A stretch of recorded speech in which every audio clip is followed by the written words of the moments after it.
Good evening and welcome to OTF Connect webinars. This is more than just a passing grade. Our presenter this evening is Maya Aziz. Once again, OTF has managed to get us an excellent presenter.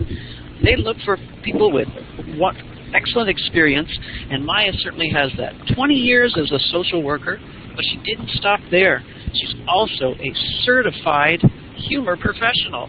That sounds fascinating. And a laughter yoga leader. On top of that, she's currently an assistant administrative chief at the Montreal Children's Hospital. And of course, a host of a talk radio show. Why not? She's put together a wonderful slide deck that I know you'll enjoy. So right now, I'm going to turn it over to Maya. Enjoy the presentation, folks. Hello. Thank you so much, Trish. My gosh, you make me sound so busy. I am thrilled to be here with you today to talk about well-being and how humor and positive interventions can be such effective strategies to really boost our resilience, and how important that is, particularly in the field of education and for teachers. So really, this is just such a treat for me to be here, and I think we're going to have a good time.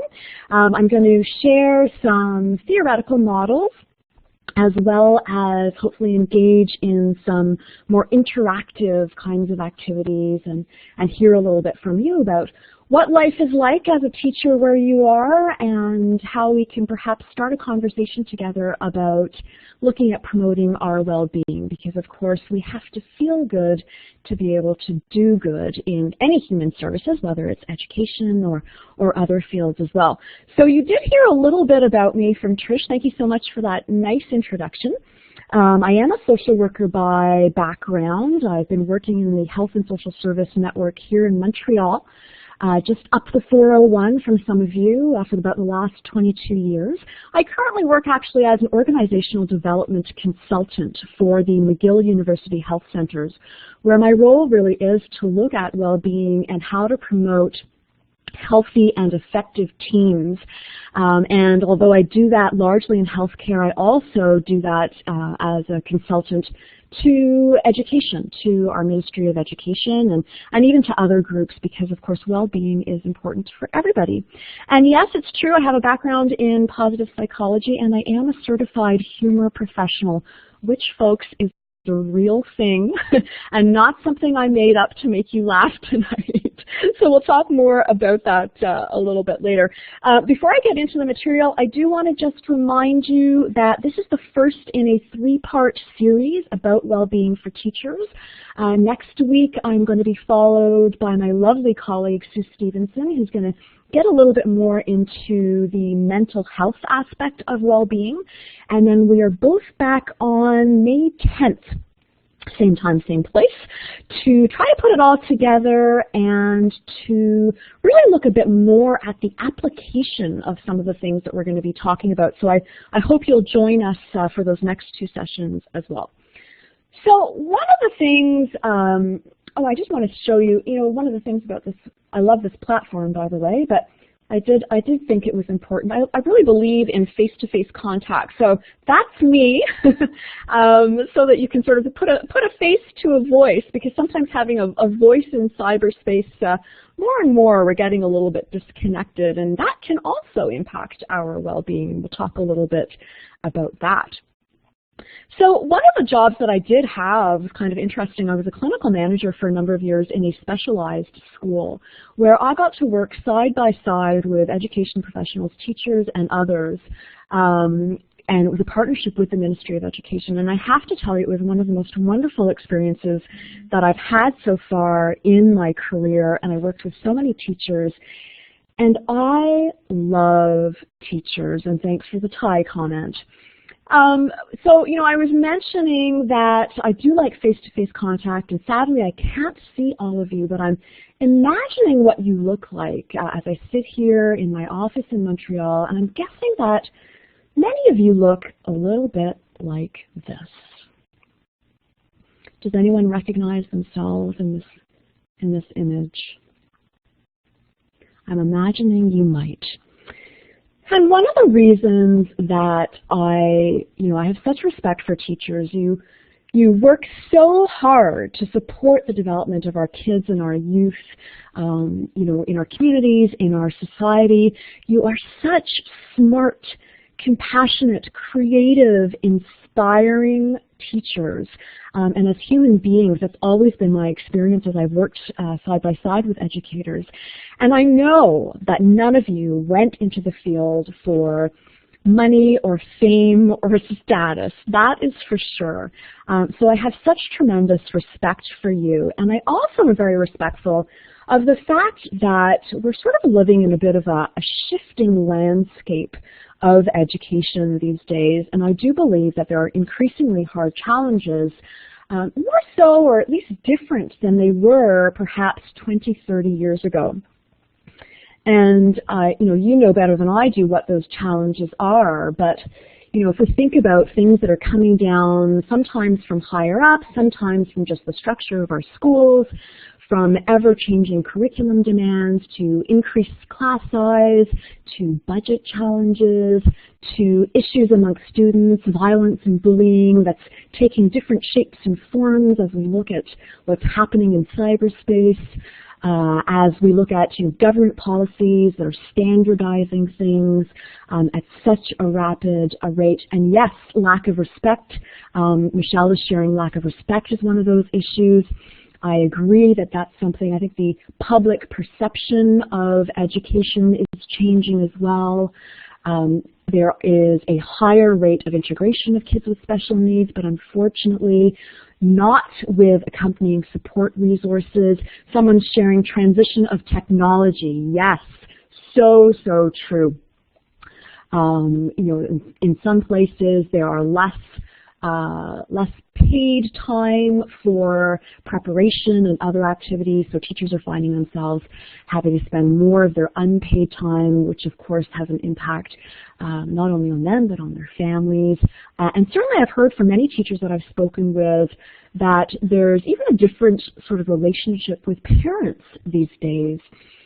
Whether it is parents being less involved than they used to be in the past. I'm hearing a little bit of response about that from all of you, or over-involved parents. I've even heard many teachers talk about bullying is not an issue just with students, but even by parents, and not getting the recognition that you all deserve. So I think we can all agree that the challenges are there, they are obvious, and I certainly don't need to tell you any more about that. And of course, in the face of all of this, you have to remain professional, right? You have to always remain professional in your roles despite everything that you're feeling and having to take in, despite feelings of insecurity, of sometimes disillusionment with the system, which can lead to moments of disengagement, lower engagement, increased cynicism, and certainly ultimately sometimes genuine burnout. I'm not sure, and just indicate maybe for me, I'm not sure if you're familiar with this study that came out of McGill University by John Bradley a little while ago, where they exposed that 30 to 40% of teachers are actually leaving the profession in their first 5 years of their careers because of all of these things that we're talking about. And Michelle is sharing, yes, increased behavior issues in school. I hear that too a lot from many teachers for a variety of reasons. So we definitely have an issue, and I know that it impacts each and every one of you, certainly differently for everybody. I think it is a very individual experience, and it can sort of go in waves, right? There can be moments that are easier, moments that are not so easy, and there's so many factors that play into that. We often hear people talking about teacher burnout, and I think if we're going to talk about that, because we need to talk about that as we're talking about well-being, it's important that we share a bit of a similar definition. And my favorite definition actually comes from the Mayo Clinic, who's done a lot of work related to burnout, beginning with healthcare professionals, but then transferring over as well to other human services such as teachers and other human services. And they describe burnout as a state of physical, emotional, or mental exhaustion combined with doubts about your competence and the value of work. And I think we're going to do a little poll here because, when I read this definition, certainly You know, when we hear burnout, I'm seeing a yup there. When we hear burnout, sometimes we think, oh yeah, people who end up having to go on a medical leave because they're truly burnt out and can't function. But there are, of course, you know, it's a bit of a spectrum, right? There's different levels of feeling, if we want to say, feeling burnt, that I think most, and I'm going to say most of us because I'm going to include myself in there, have felt that at some point we have all felt a state of physical exhaustion, emotional exhaustion, mental exhaustion, and certainly also doubts about our competence. You know, those moments where that famous imposter syndrome where you're showing up at work and you're just waiting to be discovered as not actually knowing what you're doing, and you're feeling this sense of insecurity. So I'm just going to ask you to go to that poll function, and I just want to know how many of you have ever felt any of that. Can we try to go to the poll there? And I am seeing those check marks go up and up and up.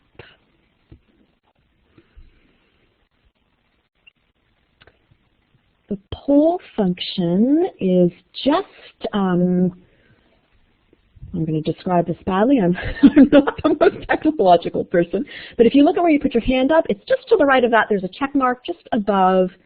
I'm hoping you can see that. Wow, okay, so I think we have a consensus that everybody has at some point or another had those feelings of exhaustion, of insecurity or doubts about our competence, feeling disillusioned, cynical, and of course that leads to a lack of motivation and impacts our engagement in our workplaces.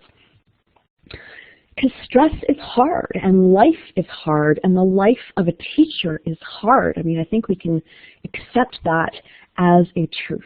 So I want to talk, though, a little bit more about stress. Because here's the thing, and sometimes people are surprised to hear me say this. Stress is not bad. Stress is neither good nor bad. Stress, in fact, is an impetus to change. It is an impetus to grow. And while, yes, there are all kinds of difficult, stressful things that happen to us, whether it's increased demands in our workplaces, cuts in resources, maybe unhealthy relationships in our workplaces, or lack of support, or being given new responsibilities over and beyond a workload that is manageable, or even we could probably say the invention of fidget spinners. There are all kinds of stresses that impact our daily lives. But at the same time, if you think about it, many of the best and most rewarding and joyous moments and events of our lives also came with stress. Many of the events that led to our growth also came with stress. Think about things like the birth of a child, if any of you are parents, or a first date, or a promotion, or starting a new job. These are all things that were wonderful, but also came with stress. So it's not stress that's good or bad. It is sustained stress without moments to recharge and re-energize and replenish our resources, our personal resources, and our social network resources. That is what can lead to a negative impact on our well-being. And so I want to just take a look at this little graph here of mine, and I have to give credit to my wonderful colleague, Delana Covey, who's in Vermont and does some work with me related to burnout. She created this little image. So the vertical axis is our performance, our level of health, and our level of happiness. And the horizontal axis is the level of stress or challenge in our lives. So we need some stress. I mean, that's what gets us up in the morning because we have things to do, we have places to go, and as I say that, perhaps I need to add a little bit of stress to my son's life, and that would change life at home, but we'll talk about that another time. But so we need some stress. So if you look at, I'm going to try to use this little pointer thing. Am I using the right thing there, Trish? Perhaps not. Okay, I'm going to... Second icon down on the vertical toolbar. Thank you. Next one, your lifesaver.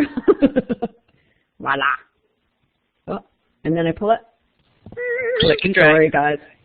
Click and drag. Let's try that. Okay, I'm going to keep talking through it. Okay. On the left, the little guy on the left is when there's not enough stress.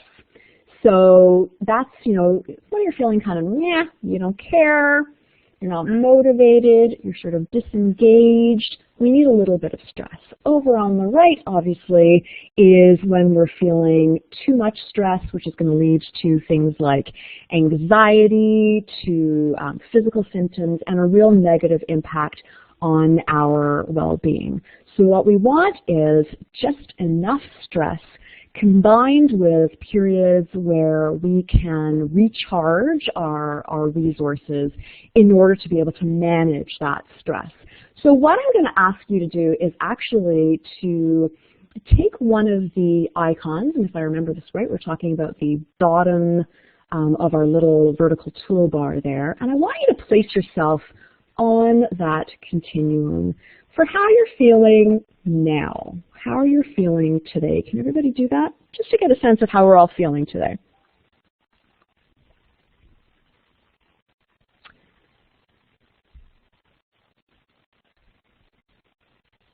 Oh, thank you, guys.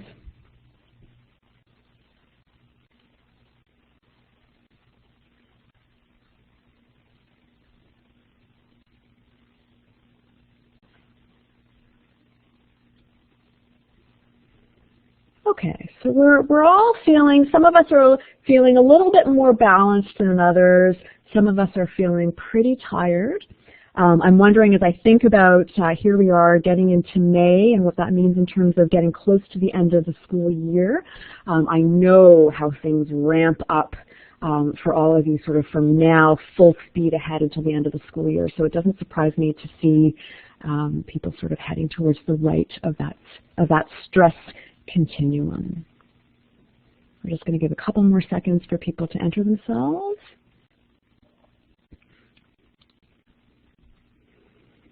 Okay, so we can certainly, we're all relating to each other a little bit today. And thank you for that. Thank you for your honesty. So something that I often hear from teachers and other people in human services is, well, you know, Maya, but of course I'm sort of depleted because I'm a giver, right? I went into this field because this is not a job for me. This is a vocation. This is my mission. I want to give. I'm willing to give. You know, you hear people say, oh yeah, I give 110 or 20 or plus %. And you know, that's what I'm here to do.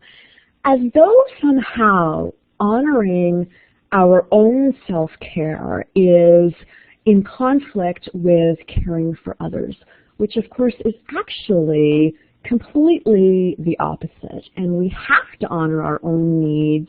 It's essential before we can care for others or give to others. And I'm just going to show you a little bit what I mean by this. And if any of you have read the book Give and Take by Adam Grant, he has this term that he calls otherish, and he describes it how it differs from selfish. Because some people say, oh, no, I can't, you know, I can't take some time for myself because that would be selfish. Particularly those of you who are teachers by day, taking care of and teaching and nurturing other people's children, and then you rush home and you care for your own kids. And I'm going to bet that a number of you out there right now participating in this are also sort of juggling, trying to figure out how to get your kids in pajamas and into bed. Yes, I've got a bed. That's me. I knew it. You know, you're juggling that as well. You know, I have a very, very good friend who's a teacher, and I sometimes call her in the evening after her kids, just 2 young kids, are in bed, because of course I think that's a good time to speak to her. And, I call her, and it's happening many times, she tells me, yeah, I put the kids to bed, and I lay down with them because I was reading the story, and I fell asleep, but I took a power nap, and now it's a good thing you called me now because I'm going to go and start prepping some lesson plans for tomorrow. And she is often texting me at like 1 o'clock in the morning, and then we'll get a few hours of sleep, and because she hasn't quite done everything, all the marking or whatever it is she needed to do that day, she'll get up before her kids get up in the morning at maybe 4:30, 5 o'clock, do a little bit more, and then she starts her whole day, first with her kids, then teaching, and then she starts it all over again. She's an amazing teacher, she's an amazing mom, but I always wonder, how long can you sustain that? So Adam Grant says that selfless giving in the absence of self-preservation instincts easily becomes overwhelming. Being otherish means being willing to give more than you receive, but still keeping your own best interests in sight. We have to care for ourselves in order to be able to care for others. We have to feel good to do good. And I'm just going to show you a little bit more what I mean by this. This is kind of interesting. So if you look at this, when we have little interest in ourselves, little concern for self-interest, and little concern for others' interest, well then we're just apathetic, right? Then we just don't care about anything, and then probably, yes, it's exactly like the emergency speech on airplanes. You have to put on your own mask before putting a mask on others. So, if we don't care about ourselves, we don't care about others, then we're apathetic, and then we're not really accomplishing anything for anybody, including ourselves. So that's not where we want to be. Now, when we are concerned about ourselves, but not concerned for others, so when we are concerned of our own self-interest and not concerned for others' interests, well, then we're takers, right? Then all we care about is taking. And I know that that's not where you want to be. You wouldn't be in the profession that you are if that was where you situated yourself. When we care about others but we don't consider our own self-interest, well, then we are selfless, and we're self-sacrificing, and we're ineffective givers because we can't sustain that. And something I'm going to add about that, if you're looking at sort of the top right quadrant of this, is that those are the people who are also ripe for the taking by the takers in the bottom left quadrant. Because those are the people who can't say no. Those are the people who are constantly asked to do things and they say yes, yes, yes, because they can't say no, even though they know it's too much for them. And that's not where we want to be, because that catches up to us. Where we want to be is in the bottom right-hand quadrant, where, as Adam Grant would say, that's otherish. And that's where we can be a successful giver, because we can manage concern for others' interest as well as our own self-interest, still keeping that in mind. If we don't do that, well, then our resources just get depleted, and it leads to all kinds of negative emotions. And of course, these are all kinds of negative emotions. There are others. It can also lead to feelings of resentment and various other negative emotions. And this, of course, has a negative impact on our well-being. So let's start to talk a little bit about well-being and what is well-being. Have you all seen this diagram?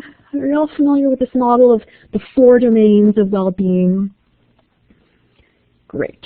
So we're talking about physical, cognitive, social, and emotional well-being. And these are sort of the 4 domains or 4 spheres that all together allow us to have a positive sense of ourselves and of belonging and a positive spirit. And as I was saying earlier, these are all of the elements where together, if we're doing well, allow us to feel good in order to be able to do good. So quickly, if we just go through them, when we're talking about our physical domain of well-being, we're talking about the level of physical activity that we have, exercise, things like sleep hygiene, nutrition, how we eat, healthy life choices, so our use of things like drugs and alcohol or risk-taking behaviors, as well as what we do to relax, relaxation, meditation, breathing, whatever those things are that you do to keep yourself physically well. Cognitively, we're talking about things like our judgment, our critical thinking, our problem-solving ability, our memory, creativity, our mental flexibility and adaptability. Socially, we're talking more about our interaction with others, our self-awareness, our social-emotional intelligence, and how we play that out in the world. our feeling of belonging, our sense of belonging, how respected and valued we feel. Some of you mentioned that earlier when we were talking about some of the challenges that teachers are experiencing, how well we're able to collaborate with others, our relationships, and how we just interact and communicate with others. And then, of course, emotionally, this is where we're talking about the emotions that we feel, and also, how we are able to recognize and label our emotions, how safe we feel to express those emotions in our public world, in our private world, how well we're able to manage our emotions and to cope with them in a healthy way.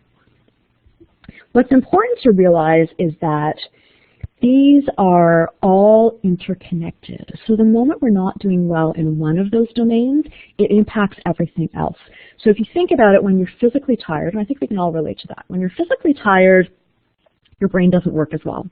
You have more poor judgment, you can be more impatient, you can be more testy, you have less cognitive flexibility, which is going to impact your interactions with others, right? You don't sort of interact as well, perhaps, as you would if you were well rested. We all have those moments where we haven't had a good night's sleep.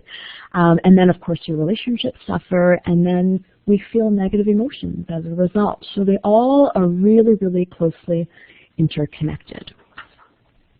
Okay, I want to do a little exercise with you to look at this a bit more. So we've looked at these 4 domains.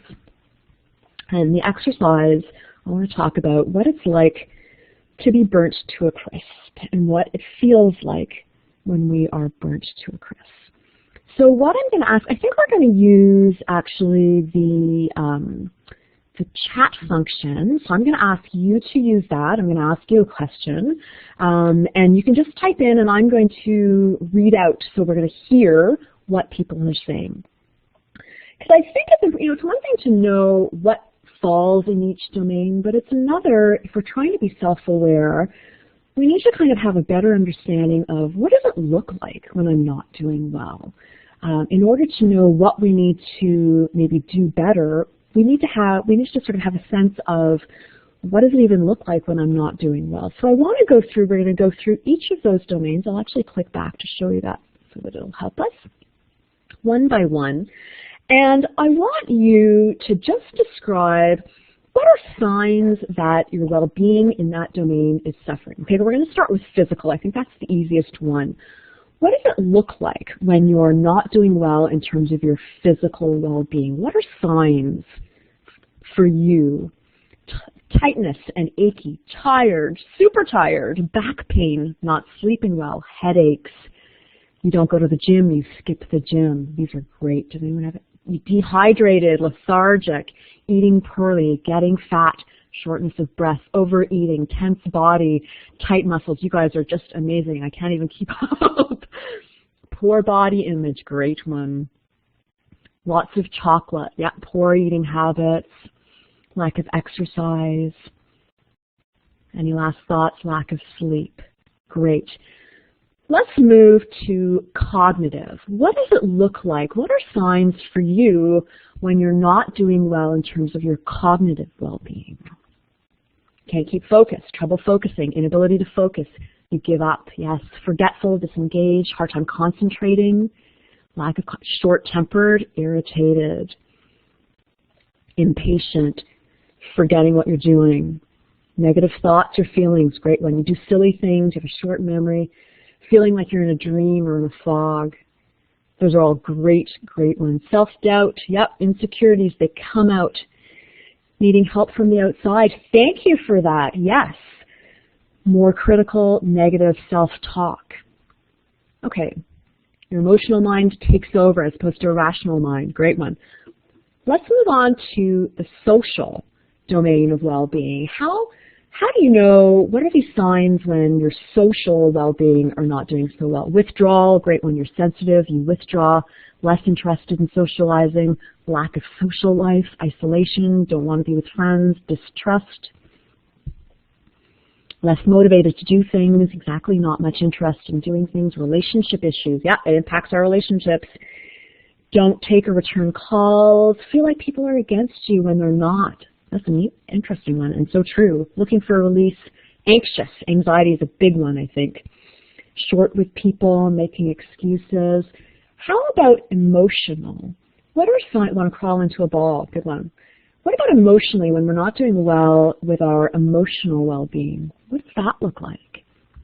You shut down, easily upset, you feel anxious, disappointed in self, depression, mood swings, worried, crying, yes, overwhelmed, frustration, crying hard, yep, anger.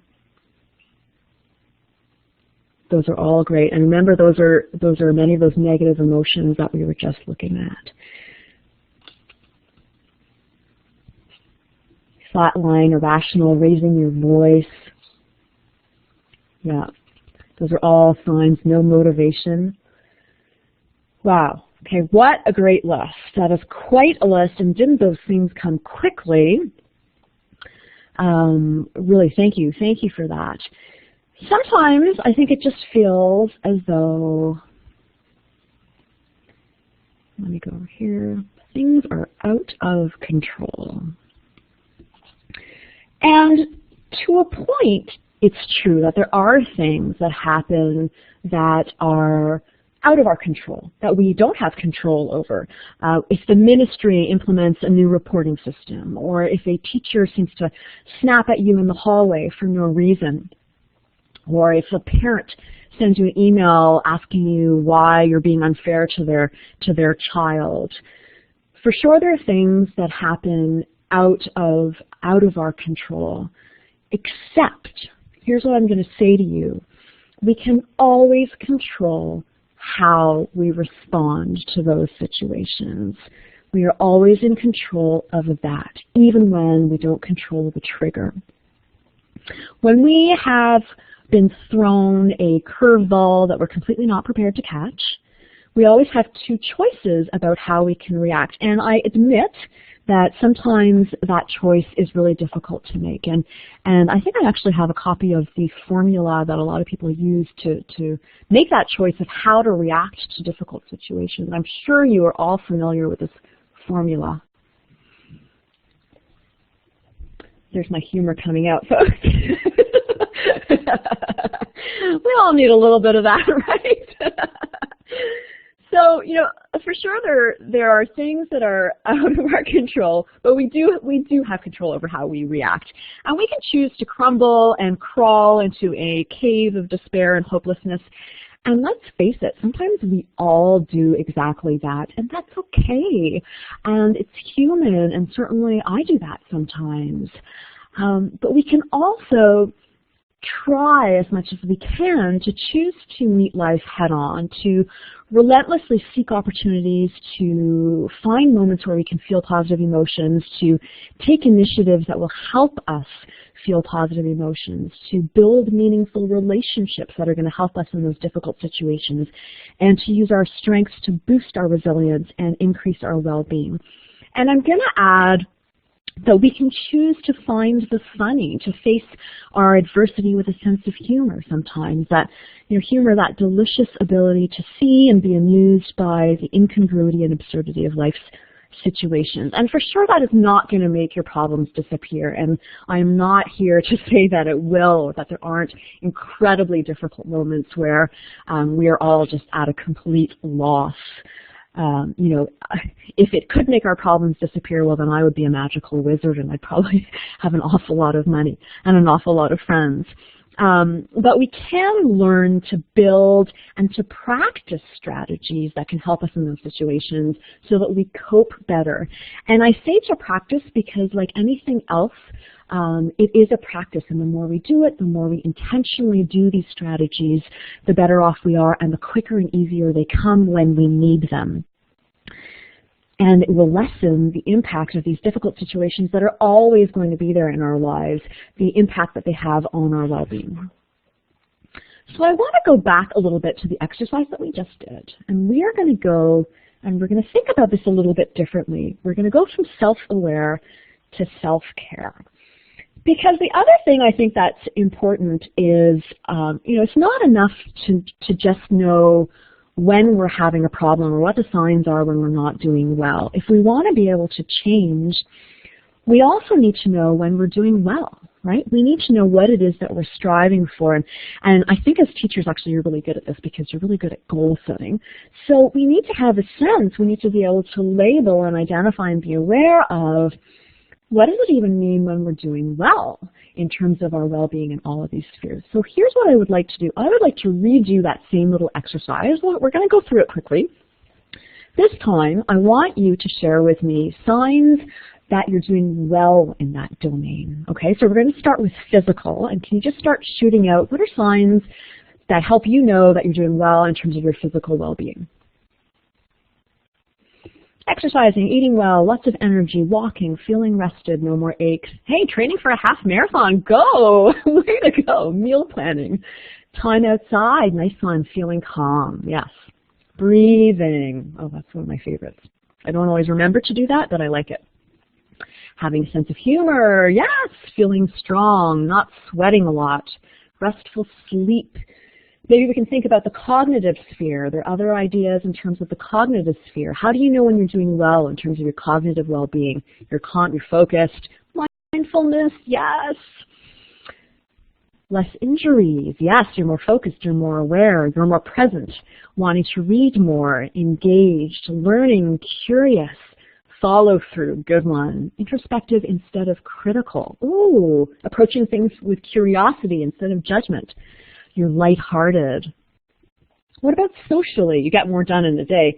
Socially, when you're doing well socially, in terms of your social well-being. More fun, yes.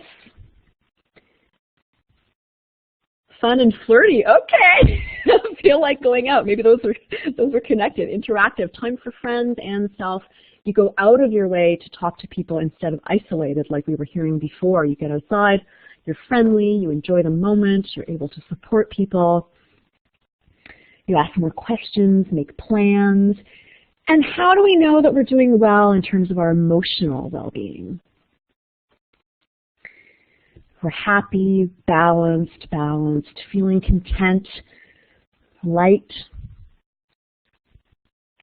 Any other thoughts in terms of our emotional well-being? Feeling at ease, balanced, happy, generous of spirit, nice, feeling loved. Those are all great signs. Not fighting within relationships, yes. And you can breathe. And I like how we're coming back to breath. Breath is so interesting.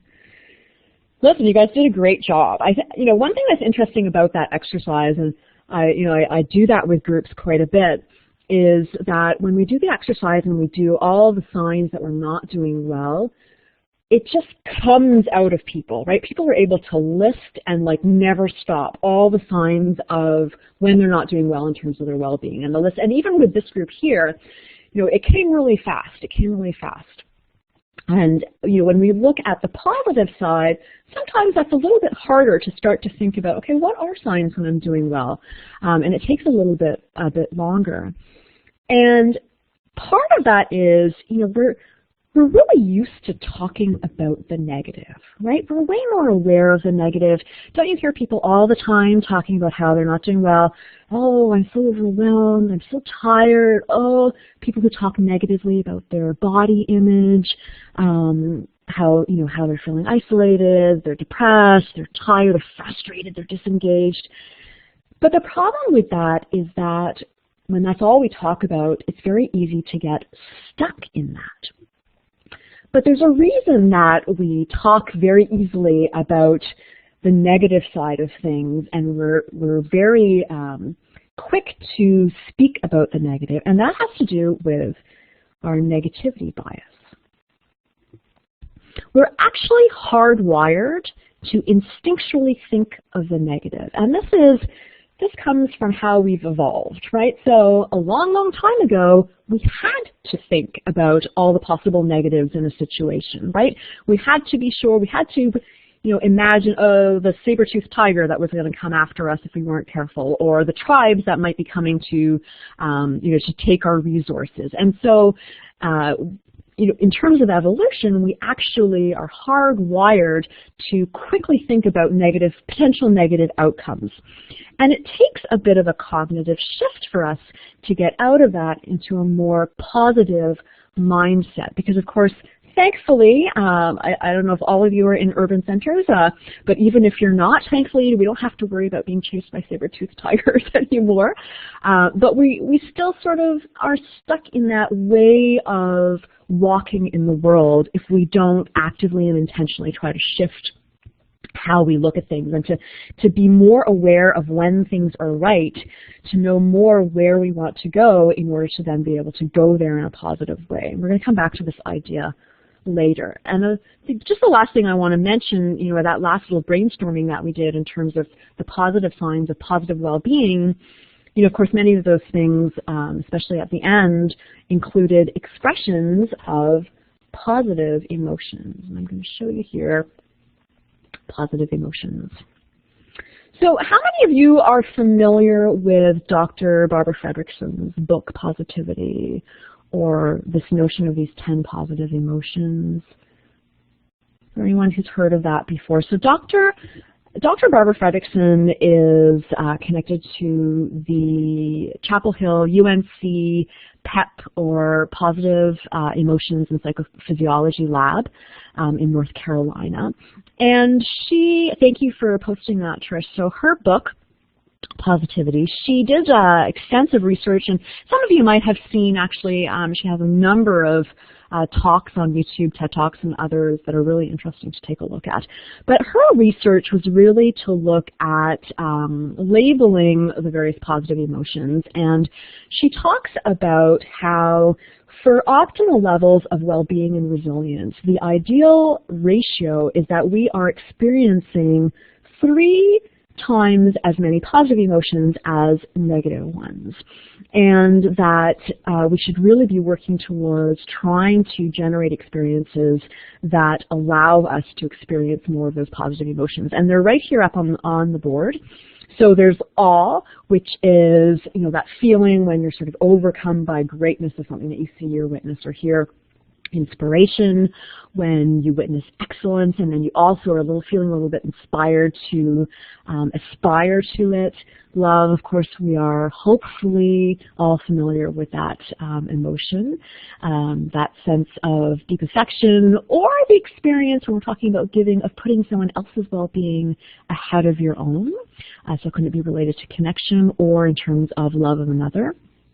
Amusement, so pleasure in a lighthearted way, and of course humor is connected to that one. Pride, which is a sense of pleasure for achieving something or accomplishing something that's valued by others, sort of publicly. Interest, which is actually very familiar, I think, to you as teachers. Interest is related to exploring something that's really interesting or fascinates you. Gratitude, and someone's put up so that they've been reading a lot about gratitude.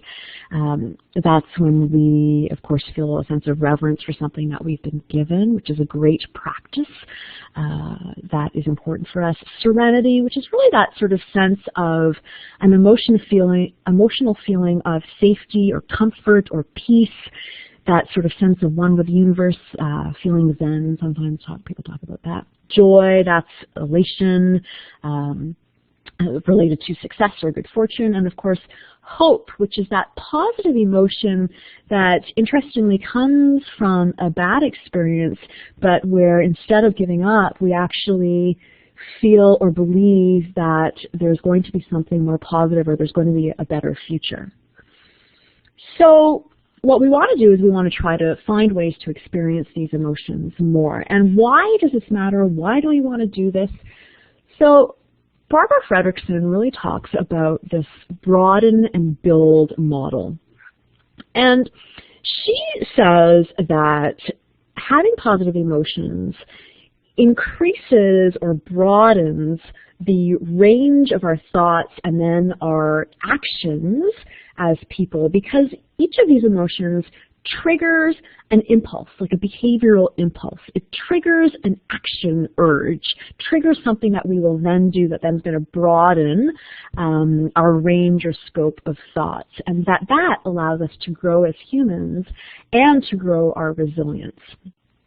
So the idea is that it builds our physical, intellectual, social, and psychological resources by this broadening. And I'm going to give you an example because it's a little bit esoteric in terms of an idea.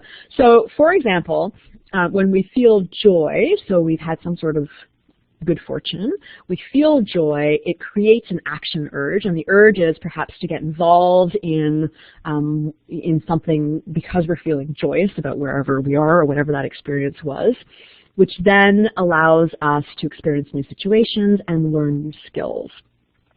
If we think about the positive emotion of interest, it triggers an action urge to create an urge to explore and to learn, which is then, of course, you know better than anybody, going to help us build new skills. If you think about, let's say someone takes you to a museum that you've never been to before, all of a sudden you've got some interest in the subject or whatever's there. It's a positive emotion, it's a positive experience, and then you're triggered to want to learn more or be curious about that situation. So that's the broadening part. And then the building, when she talks about broaden and build, the idea is that, by broadening our perspectives and actions, we're actually then going to build important and lasting physical, intellectual, psychological, and social resources as a result of all of that, that will support our resilience and happiness. So, put much more simply, the experience of positive emotions leads to our growth in various areas that then help our resilience as we're faced with difficult situations. Okay, so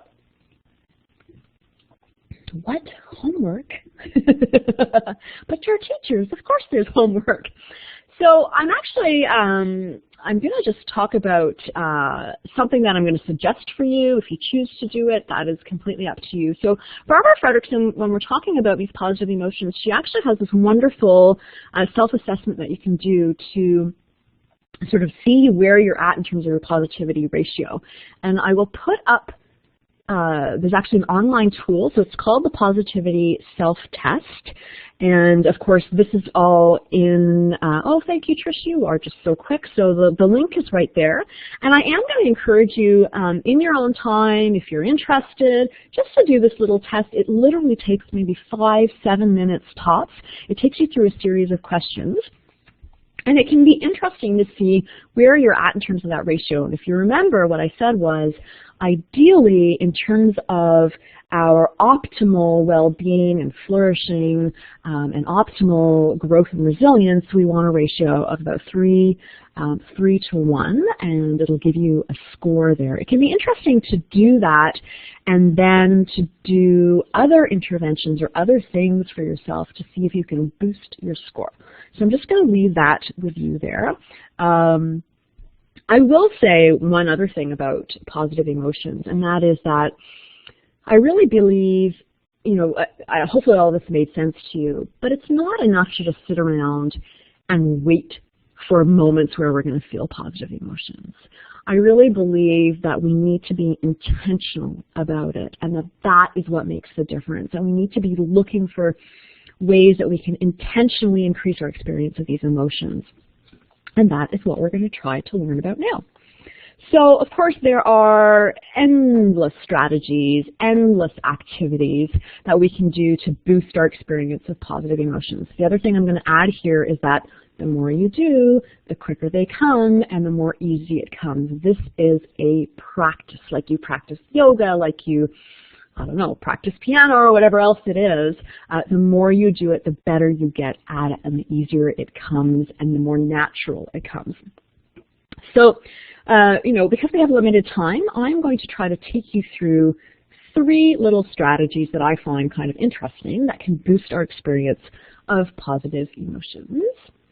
And they are positive problem solving, positive humor, and positive application of strengths. And these are all rooted in the science of positive psychology.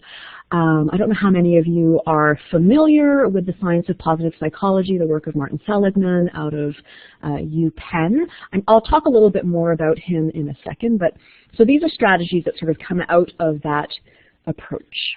There are all kinds of, someone mentioned gratitude before. There's all kinds of things like gratitude journals and other things that we can do. All right, so let's start with positive problem solving. And what I want to do is a little bit of a individual reflective exercise. And what I'm going to ask you to do is to, if you've got a pen and paper, you can do it that way, or otherwise we can just do it sort of in your head. I'm just going to sort of walk you through a little bit of an exercise that's kind of interesting in terms of doing positive problem solving. And I'm just getting a great reminder from my fabulous colleague Sue, who made such a great point that I should have said earlier, that while I'm talking about these exercises in terms of boosting our positive emotions, it's important to also recognize that negative emotions are just as important. And we need to have all those other emotions. We need to experience them. We need to allow ourselves to feel them. They play a role, and we need to be authentic about that as well. Thank you, Sue. I should have said that. Okay, so let's get to this little exercise. So what I want you to do is to think about a problem that you're currently struggling with. I like to think about, what's that pebble in your shoe? What is that problem right now, an obstacle to something that you're trying to achieve? It could be related to your well-being, something that you know is not going so well, or something that's keeping you up at night. I'm just going to give you a few seconds to think about that. Whatever comes to mind when I ask you to think about a problem that you're struggling right now.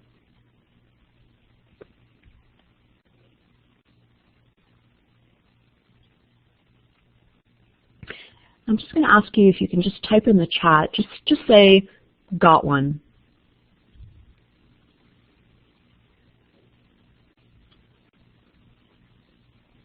Great, thanks guys. Okay. So you've got a problem in mind. Now, what I want you to do, I don't want you to focus on the problem. I don't really care what the cause of that problem is, which sounds interesting for me to say, right?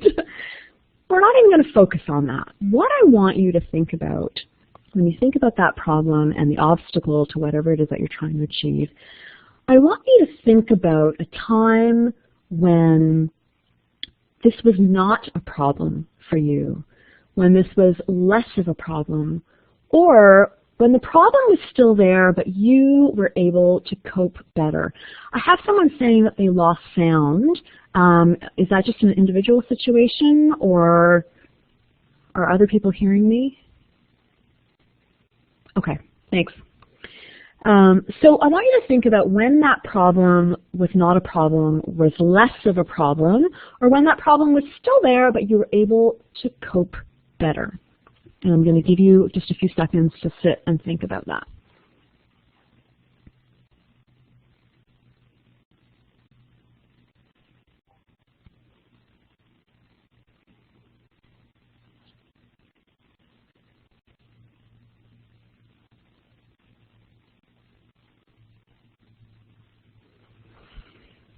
And you can indicate with me, for me, however you want, an okay or whatever, when you sort of thought about when that was not a problem. Thank you, Julie. When that was not a problem. Okay. So the next thing that I want you to do is to think about what was different. What were the factors that allowed that to be not a problem, less of a problem, or to allow you to cope better with that problem? What was different? What were the factors that led to you coping better or it not being a problem? I'm just going to give you a second to think about that.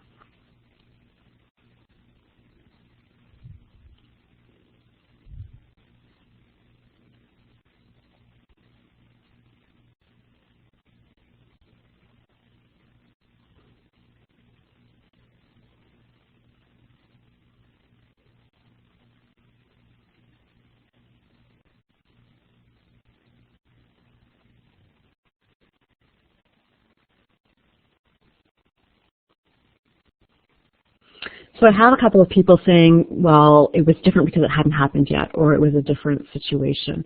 So what you can do is to try to think of if that exact problem hadn't happened, was there something similar that you've experienced but you were able to cope better?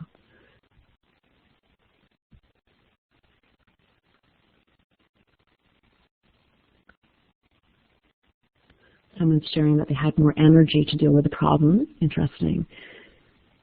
And they approached the situation in a different way.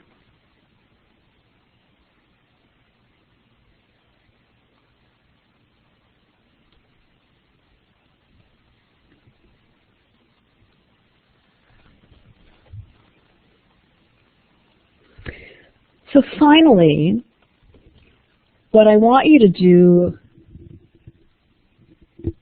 for yourself is, when you've thought about the factors that made it less of a problem before or made a similar problem less of a problem before, I want you to think about, how can you have more of that? Or how can you do more of that now? And I want you just to think about that, and if you're willing to share just like a little phrase or a little sentence about what you think you could do to have more of that, please feel free to share.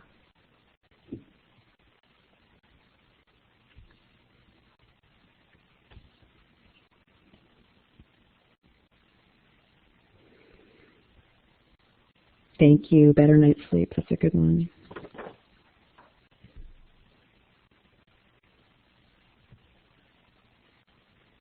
Oh, professional development. Fabulous.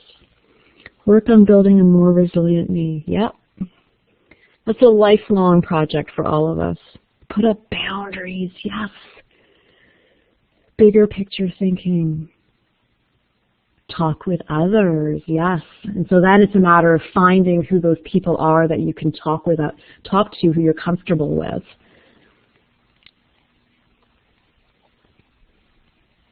A lot of physical things: exercise, nutrition, drinking water, sleep. Having crucial conversations.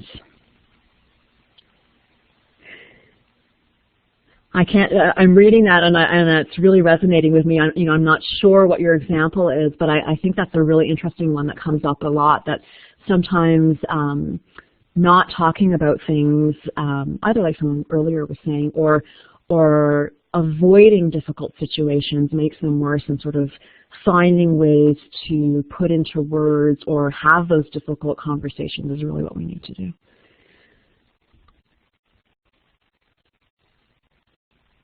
Someone saying, having a more supportive admin team. Counseling, thank you, because part of it is also being aware and knowing, knowing when we need help outside and where to go.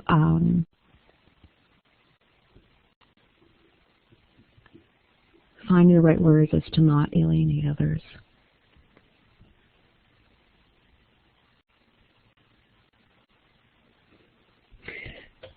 You know, what's coming to mind as I'm reading these comments is, sort of want to add to the list, and to thank you for this, is also being comfortable expressing vulnerability, right? Which is sometimes very scary. Sometimes it's always very scary for so many people, for all of us, but it can be key in terms of realizing that we are all human, that we all go through this, and being comfortable expressing that vulnerability in order to change our situation, or to find someone that we are going to speak to, or yes, you're right, it does take courage. It absolutely does. It absolutely does. You know, it's interesting too, though, and I do want to move on, but it's so powerful when someone has the courage to express that vulnerability, not just for them, but because of the example it sets for others as well, which I think is an important thing that we need to think about. And trust, of course.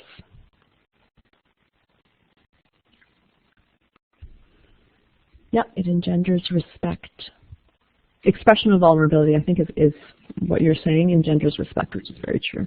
I talk a lot about that in my organizational development work, that sometimes leaders in particular, or I think I see teachers as leaders, we're all leaders really, but are scared to express vulnerability because they're worried about perception, etc. But in fact, it has the opposite because it has people trust and respect them as well, which is super interesting. Okay, so let's leave that. So that's just a little trick that you can use in terms of looking at challenges a little bit differently, and trying to sort of walk through things that we can maybe try to change. Or yes, thank you. Someone's mentioning Brene Brown, The Power of Vulnerability, TED Talk, and so many other great resources related to that. Okay, let's go on to our second strategy, which is the use of positive humor. So as was mentioned earlier, I am a certified humor professional, and that means, interestingly, so I do have a graduate certificate in applied and therapeutic humor. And what that means is we really look at uses of positive humor, and it's very important that we make the distinction that we're talking about positive humor, because of course there can be really destructive humor, which is not what we want to promote, and how that can help our resilience, and how it can help us in our well-being.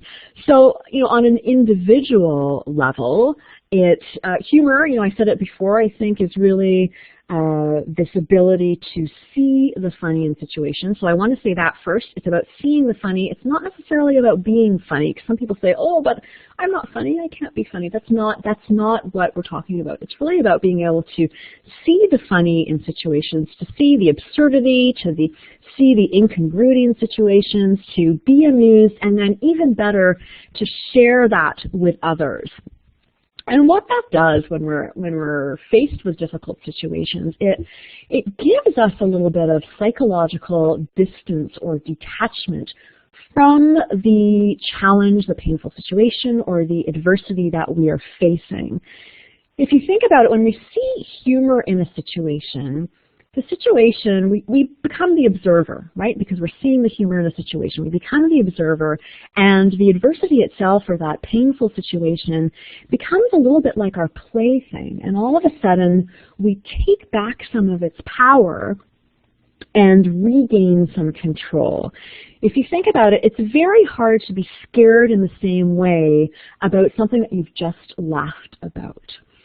And of course, we could do a whole session about humor. People say, oh, but there's situations that aren't funny. There's moments that it's not appropriate to use humor or to see humor, and that is true.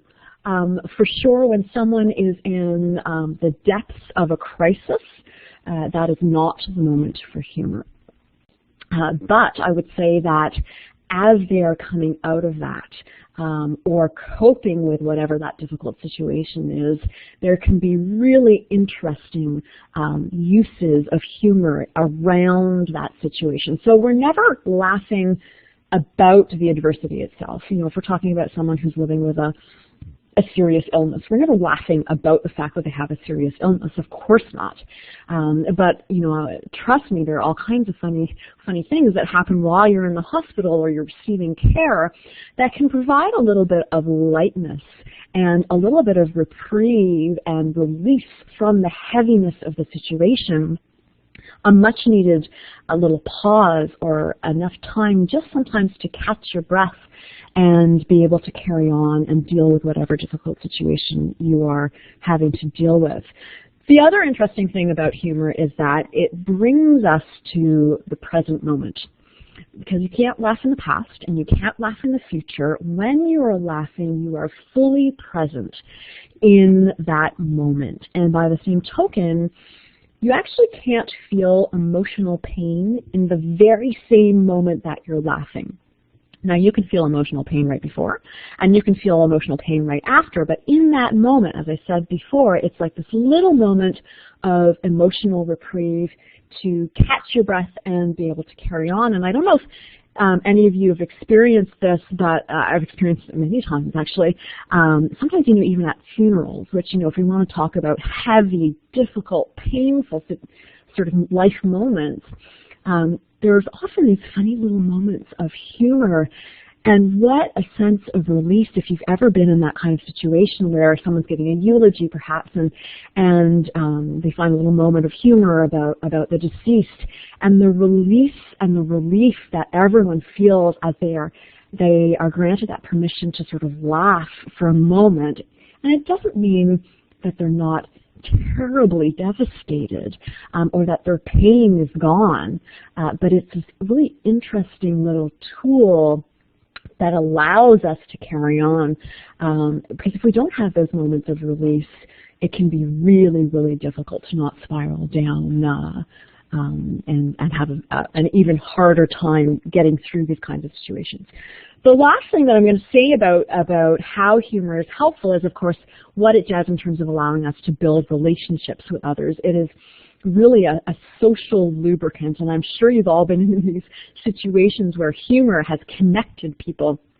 As they share laughter, it can break down power differentials and differences between people because it gives people a common point of connection that is really just based on the fact that we are all humans.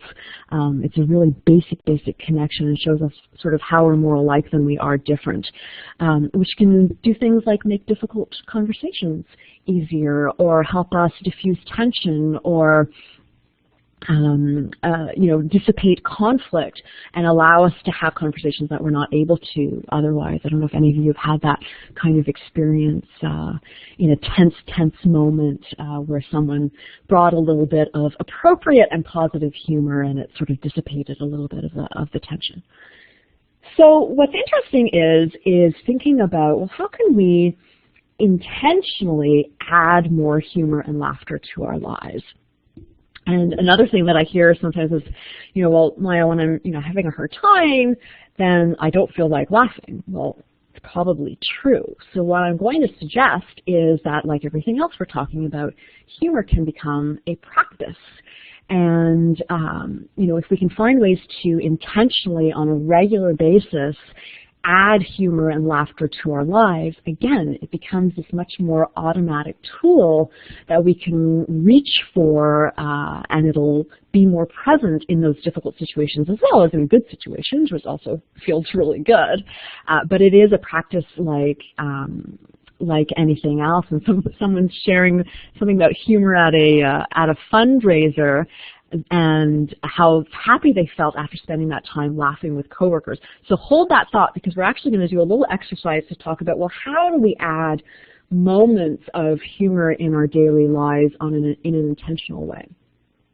So I would like to do similar to what we did before, and you can just sort of type this in. Can we do a little brainstorming about what are ways that we can add laughter to our daily lives in an intentional way? What are ways that you can add humor? Feel free to go ahead and throw some ideas out there.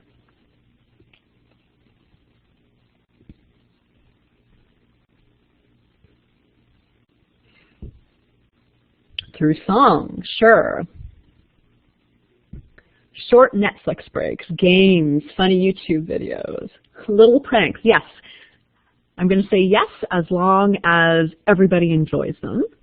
Then absolutely. I've worked in a lot of workplaces where there were some really fun pranks that happened. Silly dances with your class, that's great. That's a way of bringing humor and laughter to your students as well at the same time. And it's social laughter, which is so fabulous. Oh, place jokes on a staff lunch table. That's a nice way of sharing humor as well. Other ideas?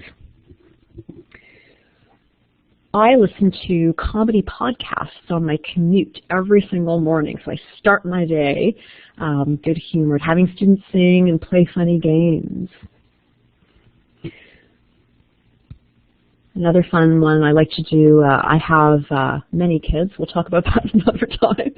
But something, if you type comedy in the podcast, in your podcast server, you'll come up with all kinds of recommendations. Someone was asking for recommendations. But we like to, at dinner, we like to, instead of sort of, how was your day? How was your day?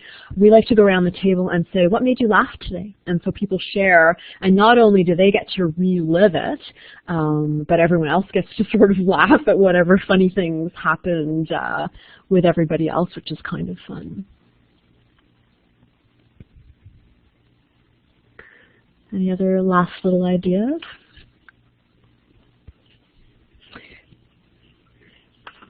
There's also, in the workplace, what's interesting can be as well doing something similar in team meetings. You start, instead of starting off your team meeting with, the order of the day or whatever crunchy topic you have to deal with that day, to start off and say, it's a Monday morning meeting, what made you laugh on the weekend? And you right away will change the energy of that meeting and people's mindset as they're entering into what might be more difficult discussions. So there's all kinds of things that you can do to increase some laughter in your lives. And we'll probably talk a bit more about that even next week with Sue for sure. Okay, so we're going to move on to our last little strategy here, and I want to talk a little bit more about positive psychology. And we don't have a whole lot of time, so I'm going to give you kind of a, let's call it a speed dating version of an intro to positive psychology and what it is.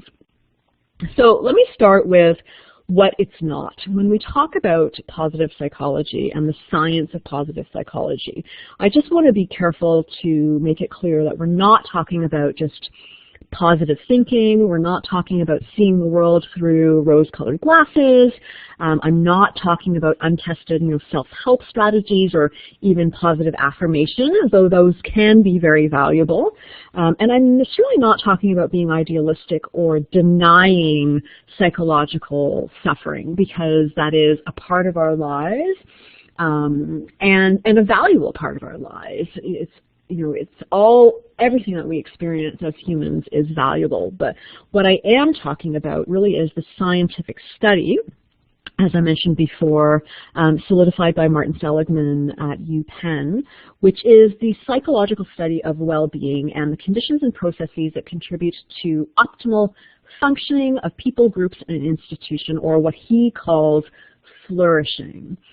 So whereas traditional psychology looks at pathology, so it looks at what's wrong with people, it looks at diagnosing disorders, positive psychology looks at how do we develop, what are our strengths, what are the positive things that help us grow and be resilient and flourish, and how do we develop those more and then improve our ability to cope with adversity and achieve goals. So it's going from what's looking at what's wrong to looking at what is strong. So I'm going to talk through this a little bit. So, this is very small. This is not going to work necessarily. Okay. Okay, I'm going to explain it. We don't need to go into detail. If you're more interested, you can go to, thank you, Trish, to this website. So positive psychology outlines these 24 character strengths, and these are positive human qualities that, when actioned, contribute to living a good life.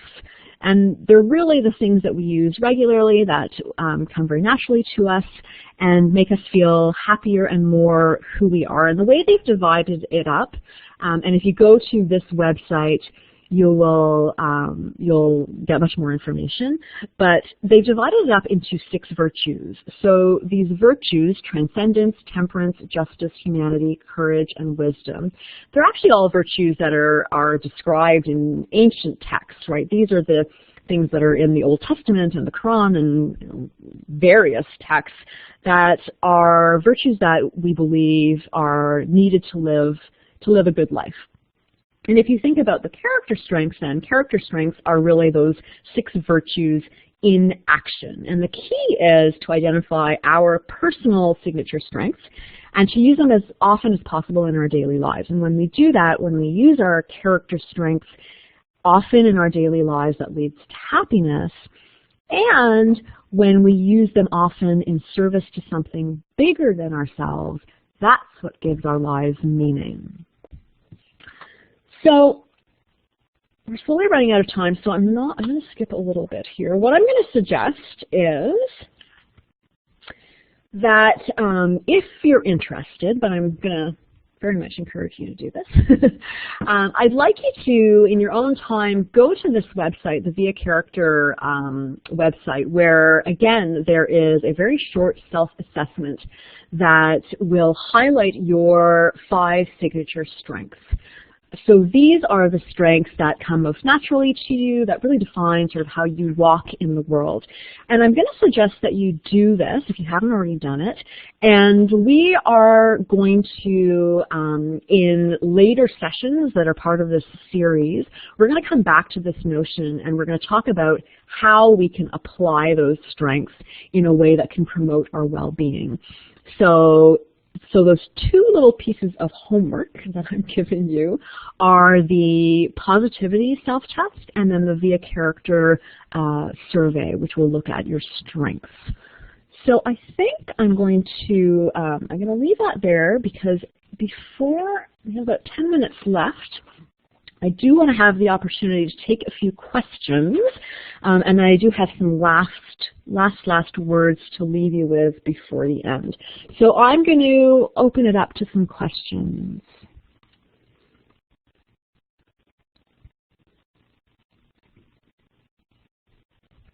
Or I can sit here and tell a joke. Does anyone have any questions?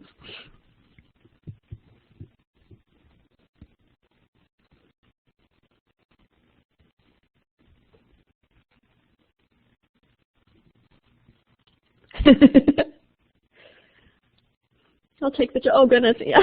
Now I'm embarrassed because I didn't really think it was a good joke. Hold on a second. Let me see if I can remember that joke my kid told me the other day. Why was 6 afraid of 7? Because 7, 8, 9.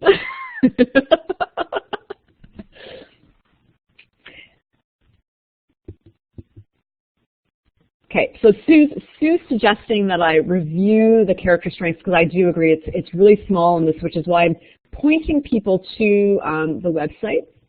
I will read through them. I'm not going to go into the descriptions, partly because we don't really have time to give it justice, but they're really well described on the website. So the character strengths are things such as, under wisdom, we have creativity, curiosity, open-mindedness, love of learning, perspective. Under courage, we have bravery, persistence, integrity, vitality. Under humanity, we have love, kindness, social intelligence. Yes, all of this is going to be available after it's all being recorded. Under justice, we have, oh my goodness, I can't read properly. Fairness, leadership. Under temperance, forgiveness, humility and modesty, prudence, self-regulation. And under transcendence, we have appreciation of beauty and excellence.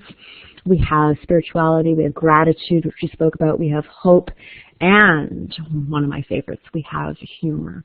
So you can take a look at that, and we are going to come back to this. We do have these 2 other sessions. Sue's going to talk about other things next week, but we're going to find a way. I do have some interesting exercises related to this, so we're going to look at this on the 3rd session. Any last questions before we get to some last words?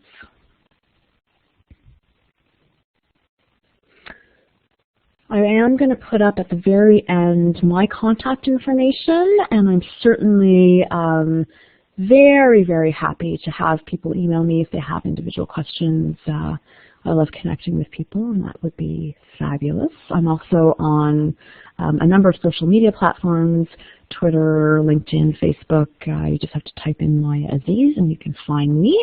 A last reminder that this is the first of a 3-part series. Next week, same time, same place on the 26th. Sue Stevenson is going to be talking a bit more about the mental health aspect. Thanks, Trish. My website is up there. And then on May 10th, we are both going to come back and we're going to try to pull it all together.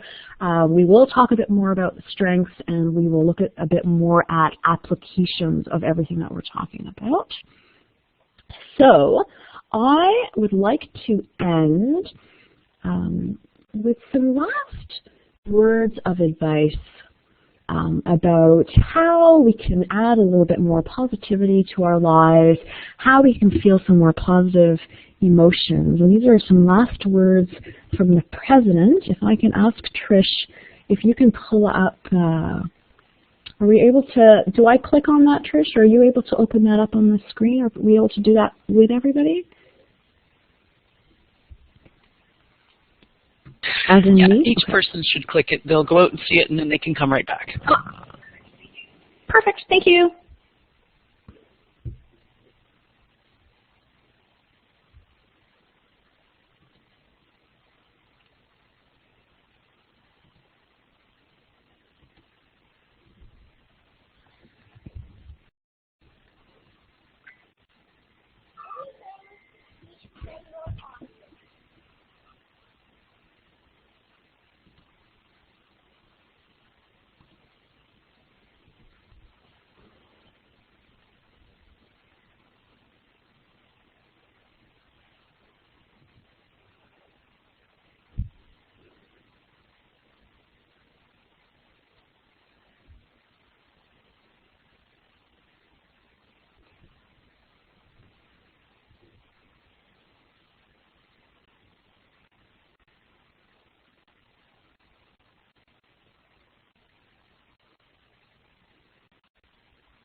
Okay, Maya, I'm going to just jump in right now, and it looks like we're getting close to half the folks being finished. Are there any last things you'd like to say before I take over? I just want to say a huge thank you to all of you for joining us tonight and for caring about your own well-being. I mean, it's so wonderful that so many of you came out. I know you've all probably had a very busy day, but well done in terms of also realizing the importance of your own self-care. I'm truly grateful for being able to interact with you and look forward to the next couple of sessions. I hope you'll all come back. Have a great night. All right. Thank you so much, Maya. I'm just going to stop the recording.